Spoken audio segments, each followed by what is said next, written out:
Bill, in this party, we have very little respect for elected political representatives in general, I'm afraid.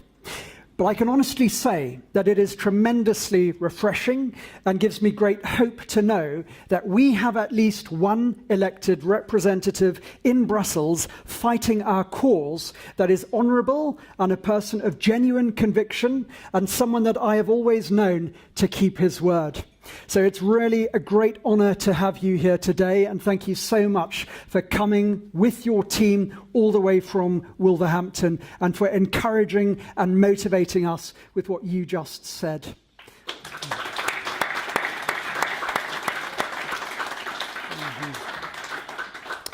And in fact, I'm overwhelmed at the calibre of patriots here. Listening to some of these incredibly informative and inspirational, but at times shocking and sobering speeches here, both today and yesterday, and going around the room, speaking to such committed, knowledgeable people, I can tell you that I am really hugely encouraged by this event and what it represents. And I honestly believe that we have here in this room and within the leadership team of this party the makings of the very best team that I could possibly hope to see working together in order to bring about the counter-revolution that this country so desperately needs to wrest away power from these evil, evil people who have usurped our sovereignty and to return it to where that power properly belongs.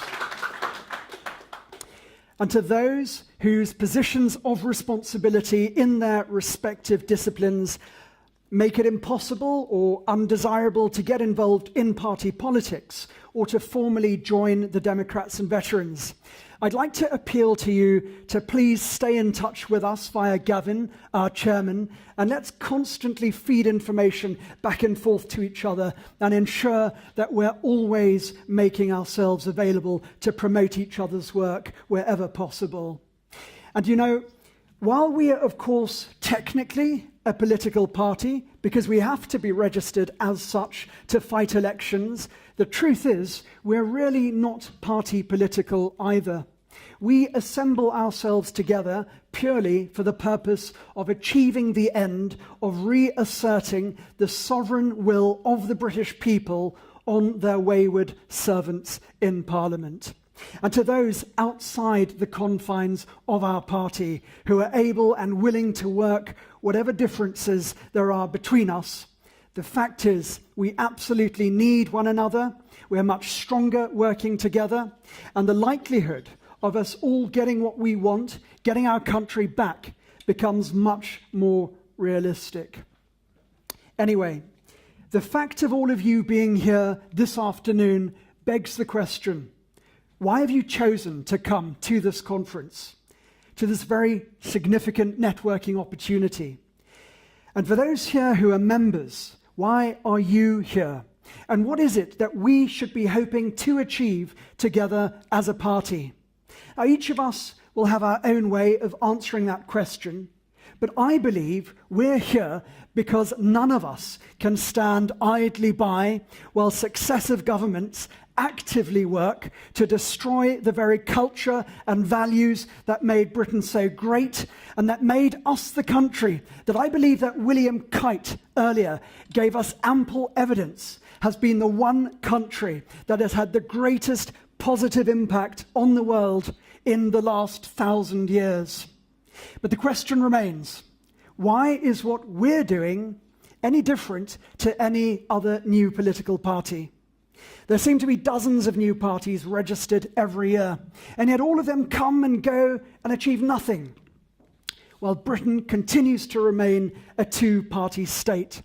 where the outcomes are determined from behind the scenes by powerful enemies of democracy, where nearly everything is done for the sake of vested interests, and where no regard is ever paid to the will or the good of the British people. Where we have a system which allows that while in the Netherlands, those who retire after a lifetime of hard work can expect on average, to receive pensions that are roughly equal to the average national wage.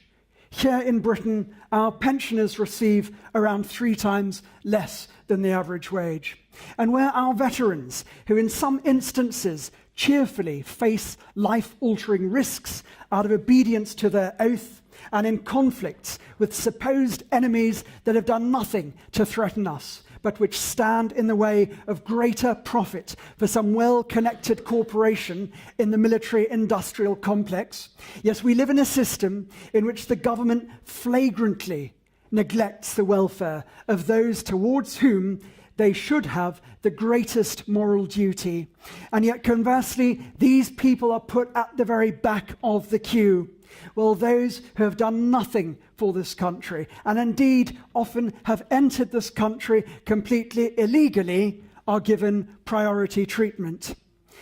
And you know, for those who are genuinely fleeing for their lives, and I actually know some real Christians that escaped Muslim countries when they were threatened with the death penalty simply for talking about their faith, for such genuine refugees, I would want to be at the forefront of those arguing that we should help these people. But you know, our government uses extreme examples to justify immoral decisions. They point to the relatively rare instances of terrorist attacks to rationalize massive encroachments on everyday personal liberties. And they highlight a handful of genuine instances of persecuted refugees in order to qualify what appears very much to be the doctrine that was advocated by the original founders of the European Union, that it should be preferable to have as wide a mix of races and cultures in each European country as possible, so as to eliminate the supposed divisions between member states that are caused by different value systems and religions and cultures. And also that every member state would be easier by an elite bureaucratic class to govern under one system of law that the people would not resist. And you know, as technically an immigrant myself in several other countries, in the course of earning a living to support my family wherever I needed to travel, I am grateful that other nations would allow me to live there and bring my family there and to work. But in order to do so, I have always had to prove that my being there would benefit that country economically, and that I was willing to respect their laws and customs as a condition of my entry. I think Europe is unique in being the only place where we don't require those who enter to respect and abide by our value system. And the incredibly sad thing in all of this is that there are many well-meaning patriots around the country who recognize that Britain is in serious danger of completely losing its distinct identity and value system. But in response to this understanding, these groups commit themselves to a political course whereby they point the finger at certain elements within society, and with perfectly logical justification, point out that these elements are indeed intent on changing our country and destroying our identity. And yes, these political groups grow to a certain point and gain a little traction with a small swathe of the electorate. But there are 2 absolutely terminal problems with this approach. One is that the British people as a whole, in any significant numbers, will never endorse any kind of politics that targets a minority element within the population and seeks to blame this element for the wrongs in this country, whatever the logical justification and whatever the apparent evidence. The British are just not like that. Granted, other nations have certainly gone down this path in the last century or so, but our national value system here in Britain will never, never allow this. But you know, even if this were not the case, there is a far greater problem with this kind of politics, and that is that it causes us to misidentify the real enemy. You see, it is entirely predictable that if you actively recruit those from conflicting value systems abroad into our country, and rather than ask them to subscribe to our value system, you instead tell them, don't worry, we're going to change our national values to accommodate yours. It is entirely predictable that they're going to say, okay, great, well, you can start by allowing us to broadcast our prayers through loudspeakers, or to marry more than one wife, or to circumcise our females, or whatever has gone on before in the countries that they have come from and the cultures that they have known. Indeed, it is because this is predictable and because this is the most effective way to erode our national value system as rapidly as possible that the megalomaniacs who call all the shots have actually enacted this very policy. Because remember, all the countries in Europe can only be governed by one government and one legal system if none of their cultures or value systems are distinct from one another, as Bill was pointing out earlier when he used the term homogenization. And similarly, with the obvious ambitions of the globalists for some kind of future world government, what with the African and Asian and North American unions all being worked on,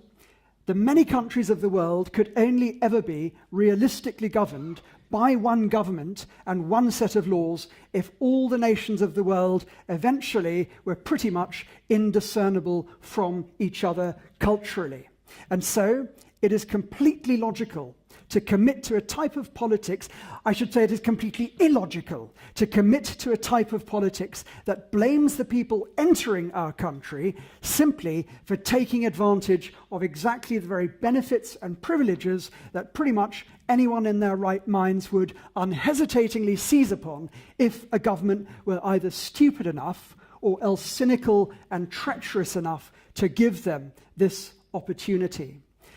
Now, that type of politics is dangerous and in the long term completely ineffective because it wrongly identifies the accessory as the perpetrator. It confuses the means with the cause. You know, the Americans won the Cold War by luring Russia into a 10-year war of attrition with the Mujahideen in Afghanistan, a war that did exactly what it was conceived to accomplish. It completely wore down Russia at the time that their primary attention would otherwise have been directed at their real enemy, America. We, as a party, must never fall into this trap of engaging any group that is not the real enemy. Now, we must reserve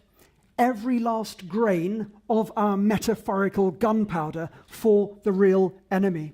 Because when we overcome that enemy, and when we facilitate the taking back of this country by the people, when we achieve that, then we can immediately begin the process of reversing the destruction of our values and culture by re-establishing the rule of law, that just, safe and fair common law that our Constitution demands that we always ought to be governed by.